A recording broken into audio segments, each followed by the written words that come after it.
Hello hello hello hello जय जगन्नाथ नमस्कार good morning. तो आज हूँ मु रेडी हो बाहर कौटी चलते देखिए। तो ये मुझे गाधे गाधे टे सजबाज हो गली।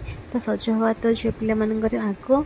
तो सजबाज हो रेडी होना मुझे बाहर की पलि आसली। बाबू कहले तुम आगे गेट खोलिकी चल मुझे तुम पछे पछे जाऊँगी। से गाड़ी खोलिकी आनिले मुझे आगे चलली।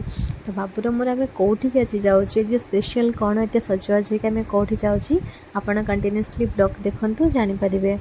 तो मु कहीदे आज माने आम फैमिली माने मो बाप घर जो आम पुराणा घर तो मुझे को जाऊँगी।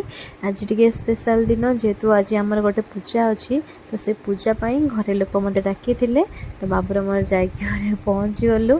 ये आसी बाप घर पहुँची गलु। देखो यहाँ हूँ बाप घर माने मो पुराणा घर जो मुझे आगुरी छोट बेले रही। तो ये मो बाप घर अच्छा बड़ माँ बड़ बापा काका काकी तांकर 5टा झील काकी दीटा झी। तो बड़ बापा जो 5टा झील से मेरेज कर काकीर कितु करना। तो ये जड़े ये बसी आ जड़े पछपटे अच्छी। तो ये आसिक पहुँची गली। ये प्रिपेरेसन चलता माने सब आइटम जेहेतु आम से पूजा बासी दिन ही भल मंद सब आइटम बना जाए।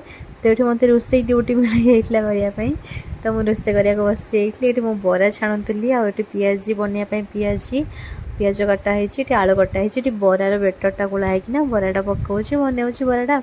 तो दही बरा ये बरा भी पानी में पकई दे सारी। तो ये सरीगला रोसेबास घर लोकों सहित बस गपसप करदेली। जेहेतु एत दिन पर बाप घर को आसी जेहेतु पूजा थिला तो घरे सबू झील जई गेस्ट सब घर को आसते बस गपसप करदेलु। तो बाबू को आसलु बाबू बस खाऊँ प्लेट पूरा सफा हो गला। बाकी किसी जिन खाऊना दही बरा कि सफा हो गला कहीं दही बरा बहुत फेवरेट। तो सेटा खाई सफा कर सारे। तो आम ये फाइनाली खाया बसीगलु भौणीर मोर। तो बाकी समस्ते खाई सारी आम खाई नुँ। तो ये आइटम देखो बैगणी आलुचप पकोड़ी पापड़ दही बरा पूरी पियाजी तो मटर तरकारी आ स्पेशल जिन हूँ कंचा लंका।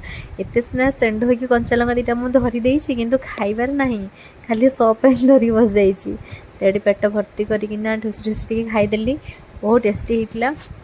तो बहुत दिन पर जेहेतु बाप घर को आसती तो एक्साइटमेंट समस्त सहित कथा हेली बहुत खुशी लगे एत दिन पर बाप घर को आसली कहीं छोट बेले मोर ये ही कटी यही घर ही कटी। तो यू जिन को बहुत मन पड़ा से सब जिन को बहुत मिस कली। तो दही बरा खाई देखुची बहुत टेस्टी कहीं मुझे बनई निजटा कौच बहुत टेस्टी।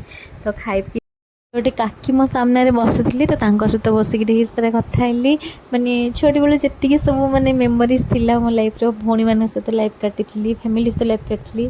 तो कथबार्ता हो सारिकी खाई पी सारिकी घर को रेडी हेली माने बाहर। तो राति से 11टा के 11टा ही ना 10टा समथिंग होता। तो घर मन कहले जानी जानी फिर भी मुझे कहली ना पाखरे घर पलि जी। तो समस्त को अलविदा कहीकि माने भौणी हेटी छड़ा पीसी झील। तो समस्त बाय बाय कहीकि घर को चलि। तो राति से 10:30 के तो ये जगह समस्त कहते भूत बारे डरिकी मुझे चलची।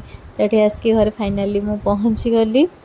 राति एत तो निद भी लगी बहुत जोर से। तो भाविली रही बोली राति पहले पूजा थी माँ मंगला पूजा थी तो से लगी पलि आसली। तो समस्त बाय बाय गुड नाइट।